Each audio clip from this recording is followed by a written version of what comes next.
Imagine this. You're walking down the street, minding your own business, when someone suddenly throws words at you that cut like a knife. Maybe they mock how you look. Maybe they question your value. Maybe they try to shatter everything you've built with a few sharp sentences. What do? Most people explode. They get angry. They rush to defend themselves. They hand over their emotions without even realizing it. But here's what Machiavelli understood 500 years ago, a truth most people still never grasp. The one who lets insults move him has already surrendered. The moment you react, the game is lost. The moment you let someone else dictate your emotions, you've placed your power in their hands. But what if I told you there's another way? What if I told you that you could rise to a level where no one, absolutely no one, can disturb your calm, where insults bounce off you like rain striking stone, where your unshakable composure makes people fear your silence more than anyone's rage? That's what this lesson will teach you, not mere tips, but the dark laws of mental mastery Machiavelli himself would have wielded to remain untouchable in a chaotic world. By the end, you'll know how to become the one who never flinches, never breaks, never gives away the satisfaction of a reaction. And right now, I want you to write this in your mind. I am untouchable. This is the Machiavellian principle of detachment. Before you absorb the laws, understand this first truth. No one can disturb your peace unless you give them permission. Think about it. An insult is nothing but sound, vibrations in the air leaving someone's mouth.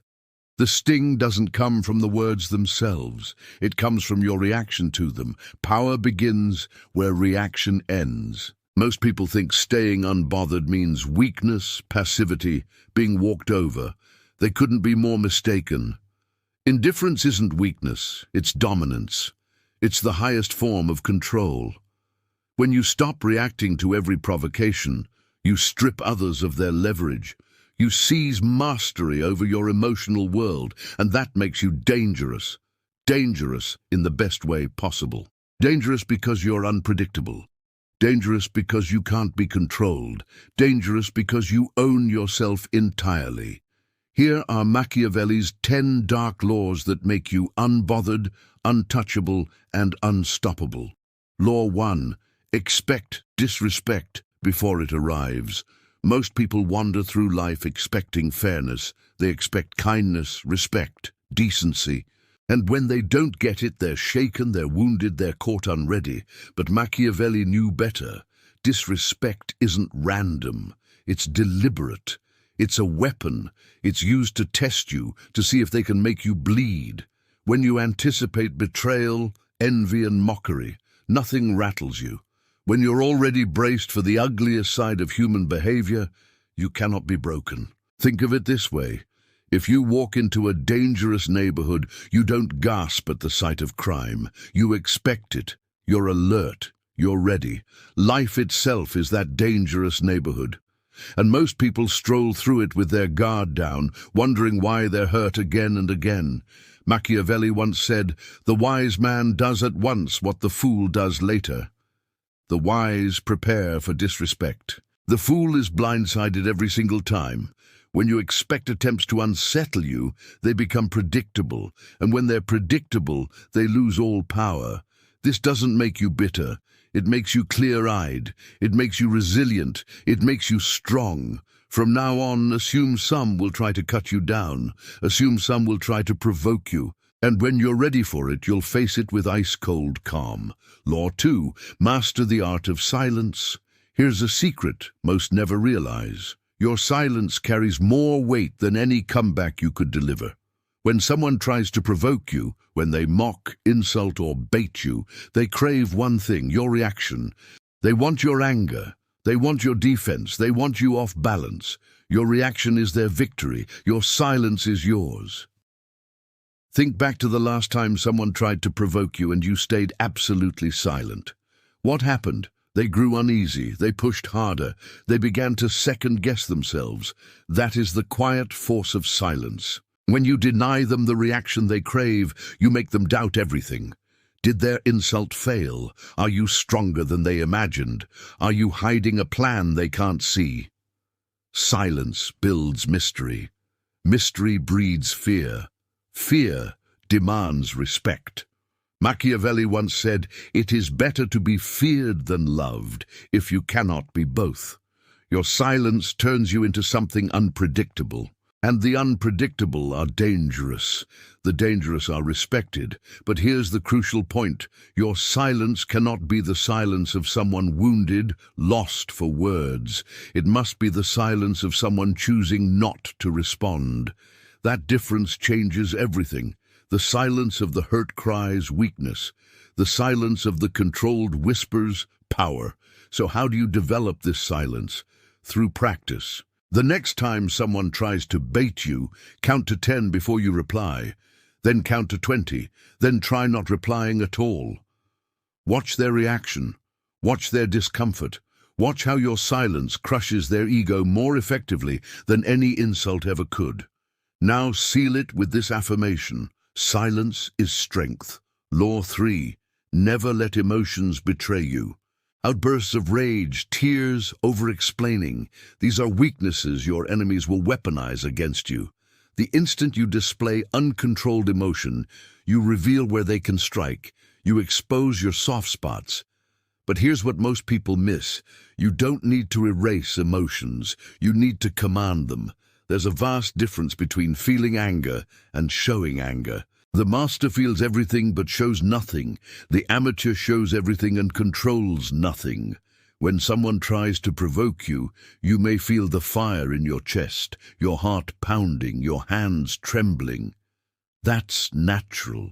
That's human. But the division between strength and weakness lies in what follows. The weak surrender to those emotions. The strong acknowledge them, then choose their next move. Machiavelli once said, "Since love and fear can hardly exist together, if we must choose, it is safer to be feared than loved." Emotional control makes you unreadable. When no one can predict your reaction, no one can manipulate you. When no one can manipulate you, they begin to fear you. Display calmness even while you burn inside. That is true dominance. That is real power. Here's a method that works. When emotions surge, breathe deeply and imagine you're watching the scene unfold for someone else. What would you advise them to do? How would you want them to act? This distance gives you the clarity to respond with choice, not impulse. Remember this. Emotions are signals, not orders. They alert you, but they don't dictate your action. Drop this affirmation now. I control myself. Law 4. Control the frame, never defend. Here is the mistake that ruins most people's power. They defend themselves endlessly. When insulted or attacked, the instinct is to prove the other person wrong, to explain, to justify, to validate your worth. But Machiavelli understood the truth. Too much defense is an admission of weakness. Think about it. The truly strong don't need to defend at every turn. The truly confident don't justify every decision. The truly powerful don't scramble to prove their worth to doubters. Because when you defend, you play on their field, under their rules. You accept their frame of the situation. You grant their opinion power over you. And that is the trap. Instead, you must seize control of the frame. You need to make them play your game, by your rules. How do you do that? Instead of defending, you reframe. Instead of explaining, you redirect. Instead of proving, you dismiss. For example, if someone says, "You're not smart enough for that job," instead of listing your qualifications, you might say, "That's an interesting opinion," and then shift the subject, or you might simply laugh and remain silent. Either way, you're refusing to engage with their attempt to corner you into defense. You're showing their opinion doesn't even qualify for a serious answer. Machiavelli once said, "Everyone sees what you appear to be. Few experience what you really are." When you decline to defend yourself against petty attacks, you project greater strength. When you seize control of the frame in every interaction, you become the dominant presence in the room. This doesn't mean you never stand up for yourself. It means you choose when and how to respond based on strategy, not emotion. Drop this affirmation now. I control frames. Law 5. Detach from opinions, good or bad. This law shocks most people. You must detach from all opinions about you, praise as well as criticism. Most assume the danger is caring too much about insults, but that's only half the trap. The other half is craving compliments. When you need praise to feel worthy, you are just as fragile as someone destroyed by criticism. You are tied to the approval of others for your self-esteem. Both praise and criticism are chains. Both lock your worth outside yourself. Both strip you of inner strength. Think carefully. If you require praise to feel strong, you must also fear criticism that will make you weak. If you live on compliments, you will starve at insults. The truly strong stand upon their own foundation, discipline, values, and inner compass. This doesn't mean you ignore every piece of feedback. It means you judge it by usefulness, not by how it makes you feel. Does the criticism help you grow? Then listen. Does the praise reflect truth and inspire you? Then appreciate it. But neither should rule your emotions or define your identity. Machiavelli once said, "The first method for estimating the intelligence of a ruler is to look at the men he has around him." So surround yourself with people whose opinions matter. Those who know you, who want the best for you, who've proven their wisdom over time. Everyone else is just noise. Treat them as such. When you stop seeking validation, you become free. When you stop fearing judgment, you become powerful. Here's a practice to prove it. For 1 week, avoid looking for validation. Don't angle for compliments. Don't ask if people liked your work. Don't check the likes on your posts. Notice how it feels. Notice how it changes the way you act. Notice how much energy you save when you stop chasing approval. Now drop this affirmation. I validate myself. Law 6. Reward control, punish reaction. This law is about training your mind as if it were an elite athlete. Every time you remain calm under provocation, you must reward yourself. Every time you lose control when you could have stayed composed, you must discipline yourself. This isn't about cruelty. It's about building incentives that push you toward mastery. Your brain learns through consequences. If calmness feels good and reaction feels bad, your mind will naturally start favoring calmness. Here's how it works in practice. When you keep your cool in a difficult moment, treat yourself, buy something small, take a hot bath, watch your favorite show. When you react emotionally, where you could have stayed strong, impose discipline, an extra workout, a cold shower, no entertainment for the night, anything that stretches your will. Over time, your subconscious begins linking calmness with pleasure and reaction with pain. This turns self-control into a reflex rather than a struggle. Most people rely only on willpower to control themselves. But willpower runs out. It exhausts. It fails when pressure is highest. The wise build systems of control. They make the right path the easy path. Machiavelli once said, "Men are so simple and so ready to obey present necessities that he who deceives will always find those who allow themselves to be deceived." Don't deceive yourself into believing willpower alone will carry you forever. Design systems that reinforce your strength automatically. The ultimate goal is this: calm becomes natural, reaction becomes foreign. Your default response to provocation is ice-cold composure. That takes time.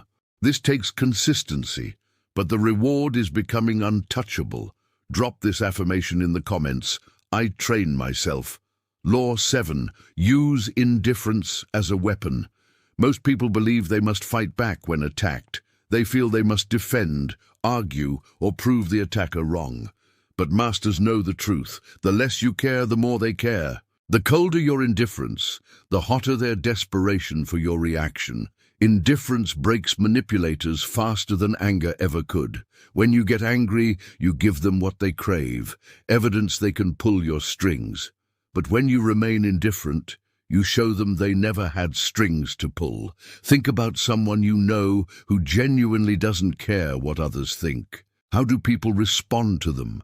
They either respect them deeply or chase their attention obsessively. That is the raw power of indifference. When someone insults you and you respond with true indifference, not rudeness, not fake detachment, but real lack of concern, it destroys their ego. They expected fire, they expected pain, they expected some kind of proof they mattered. Instead, they got nothing. They got treated like they don't exist. That emptiness crushes harder than any words ever could. But here's the secret. It must be real indifference, not a performance. People always sense the difference. Fake indifference reeks of insecurity. Real indifference radiates strength. So how do you build genuine indifference? By focusing only on what matters to you.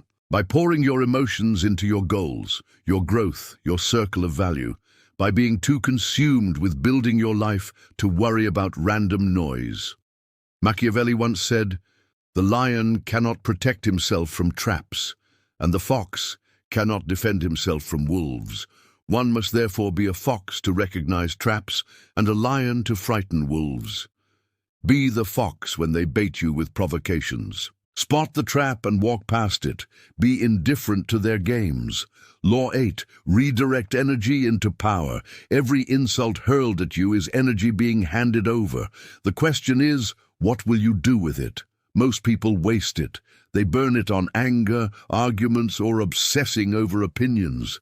They exhaust themselves fighting petty battles. But the wise redirect that energy into building strength, sharpening skill, and expanding their empire. If someone says you'll never succeed, let it fuel your grind. If someone mocks your looks, let it ignite your fitness journey. If someone doubts your intelligence, let it sharpen your hunger to learn.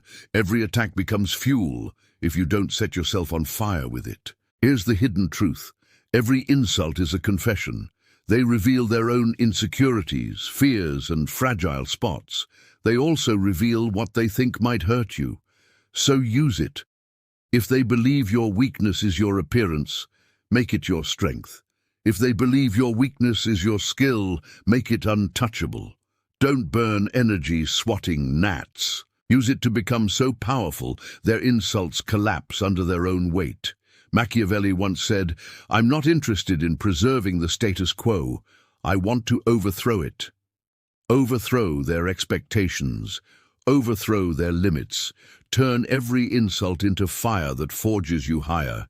This is the line between victims and victors. Victims let attacks corrode them. Victors let attacks carve them into steel. So the next time someone mocks or doubts you, don't ask, "Why would they say that?" Ask, "How can I use this to grow stronger?" Every critic becomes a coach you never paid for. Every insult becomes a blueprint for improvement. Law 9. Let go with cold calculation. Most people see only two options when wronged: forgive and forget, or seek revenge. But Machiavelli understood a third way: cold calculation. Revenge is not an obligation, it is a tool. You don't owe yourself vengeance for every wound. You don't need to fight every battle to prove strength. Sometimes revenge serves your strategy. It preserves reputation. It sends warnings. It builds fear. In those cases, strike with patience. Later, when the advantage is yours. But more often, revenge is a distraction. It drains your focus, your energy, your progress. It drags you backward when you should be moving forward. The truly strong don't let emotion make that call. They calculate. They weigh cost against gain. And if revenge costs more than it gives, they drop it cold, without hesitation, without regret. How do you make this calculation? Will pursuing this bring me any tangible gain? Will it move my goals forward? Will it protect something that truly matters? Will it send a message that keeps others from crossing me? If the answer is yes, then plan your response with strategy. If the answer is no, then release it completely. This is not weakness or passivity. This is pure strategy. This is refusing to let others decide how you spend your limited time and energy. Machiavelli once said, "Never was anything great achieved without danger." But he also knew that not every danger is worth the risk. Not every fight is worth engaging. Not every person deserves your attention. Masters choose their battles with care. They fight when it serves them and walk away when it doesn't. Most people let pride make that choice for them. They fight because they feel they must, not because it is wise. But pride is costly. Pride makes you predictable. Pride makes you fragile. Cold calculation makes you powerful. Now drop this affirmation in the comments. I choose wisely. Law 10. Become untouchable through detachment. People can only reach you when they find an entry point, when they discover something you value so deeply that you'll surrender your peace to protect it. But when you are detached, when nothing external holds control over your inner calm, you become untouchable. This doesn't mean you stop caring. It means you don't let caring become a weapon against you. You can love your family without allowing threats against them to steer your decisions. You can be proud of your work without letting criticism destroy your confidence. You can crave success without letting setbacks crush your spirit. Detachment means you have desires but not dependencies. You want things, but you don't rely on them for your peace or your worth. When nothing external dictates your calm, no one can rule over you. When people can't bend your emotions, they can't bend your actions. That makes you dangerous in the strongest way. Not dangerous because you harm others, but dangerous because others cannot harm you. Think of the most untouchable person you know. Why are they that way? It's not that they lack care, but that their care never turns into desperation or need. Machiavelli once said, "He who is highly esteemed is not easily conspired against." When you're untouchable, people may not always like you, but they will respect you. They respect your strength. They respect your discipline. They respect your independence. And respect outweighs affection, because respect lasts and runs deeper. To build detachment, practice holding life loosely. Enjoy victories without clinging to them. Learn from defeats without being ruined by them. Value relationships without begging for approval. The goal is to live fully engaged, but never enslaved to outcomes. If you've stayed through this far, you now carry what most never will, the understanding of how to be truly unbothered. These 10 laws are not ideas. They are weapons, tools you can use right now to transform yourself into someone unshakable, someone who cannot be manipulated, someone who cannot be controlled. Remember, indifference is not weakness. It is sovereignty. It is the crown only the strong can wear. Tomorrow, when provoked, you will remember Law 2 and reply with silence. Next week, when criticized, you will remember Law 5 and remain detached. Next month, when dragged into drama, you will remember Law 10 and remain untouchable. But hear this. Knowledge without action is worthless. These laws only work if you apply them. They only shape your life if you change your habits. Begin with one law. Pick the one that struck deepest. Live it for a week. Master it, then add another. Soon, you will become the one everyone wonders about. The one who stays composed while others unravel. The one immune to storms that destroy the weak. You will be untouchable. If this message gave you a new understanding of power and self-control, hit that like button. Share it with someone who reacts too easily, who needs to hear these laws. And if you want to uncover more hidden lessons of strength, influence, and mental dominance, subscribe now and tap the bell. I'll reveal everything the masters knew but never spoke. Drop the final affirmation in the comments. I am cold, calm, untouchable. The weak react, the strong respond. The masters don't need either. They live in a state of unshakable power. Which one will you choose to be?